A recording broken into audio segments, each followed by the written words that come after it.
Assalamualaikum warahmatullahi wabarakatuh. Pengalaman menarik Nabi Muhammad saat ikut berdagang bersama Abu Thalib.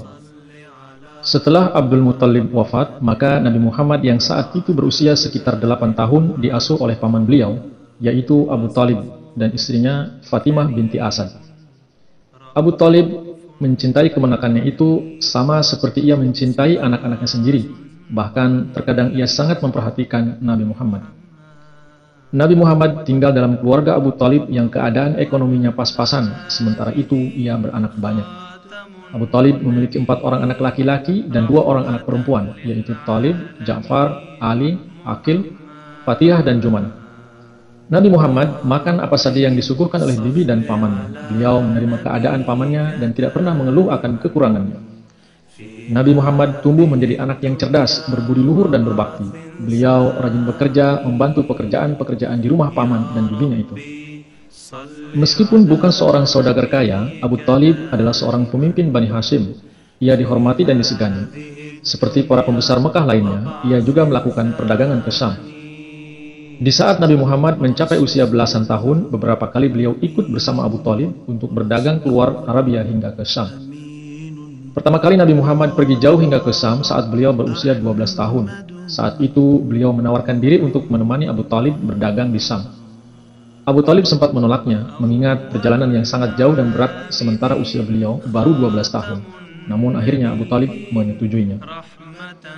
Ia mengajak Muhammad dalam perjalanan dagangnya ke Syam. Beliau turut serta dalam rombongan kafilah dagang itu hingga sampai Basrah di sebelah selatan Syam.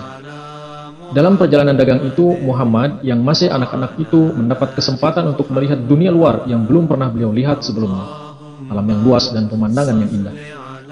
Melihat kebun-kebun yang subur dan indah, bukit-bukit dan pegunungan yang jauh berbeda dengan yang ada di Mekah.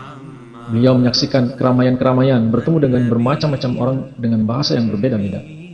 Kemudian perjalanan itu melewati sisa-sisa bangunan peninggalan kaum Ad dan kaum Tsamud.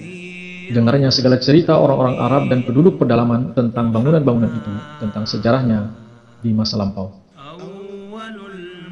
Tidur dan beristirahat di alam terbuka, mendengarkan pengalaman dan kisah-kisah masa lalu dari para anggota kafilah. Sekalipun usianya baru 12 tahun, tapi Nabi Muhammad sudah mempunyai kebesaran jiwa, kecerdasan dan ketajaman otak, sudah mempunyai tinjauan yang begitu dalam dan ingatan yang kuat serta segala sifat-sifat baik. Dalam perjalanan itu diceritakan bahwa kafilah dagang dari Mekah itu bertemu dengan seorang pendeta, Bahirah namanya, yang melihat Nabi Muhammad, di mana pendeta itu melihat tanda khusus yang terdapat pada beliau, yang merupakan tanda kenabian. Sehingga pendeta itu menasehatkan kepada kafilah itu agar menjaganya baik-baik dan jangan terlampau dalam memasuki daerah Syam, sebab dikhawatirkan orang-orang Yahudi yang mengetahui tanda-tanda itu akan berbuat jahat terhadap beliau. Kafilah dagang itu pun kembali ke Mekah dengan selamat. Meskipun Abu Thalib tidak banyak membawa harta dari perjalanannya itu, ia merasa cukup dengan apa yang didapatnya. Sepertinya perjalanan ini hanya sejauh kota-kota sebelah tenggara Syam, sebab dalam catatan sejarah perjalanan itu tidak disebut nama-nama tempat seperti kota Yerusalem. Abu Thalib sendiri lebih banyak tinggal di rumah, mengurus keluarga dan anak-anaknya yang banyak sekalipun dengan harta yang tidak seberapa. Setelah Nabi Muhammad diangkat sebagai Rasul dan Nabi, Abu Thalib merupakan pelindung utama dari keluarga Bani Hashim dari serangan masyarakat Mekah dan sekitarnya. Ia meninggal pada tahun yang sama dengan meninggalnya Khadijah binti Khuwailid, yaitu pada tahun 619 Masehi.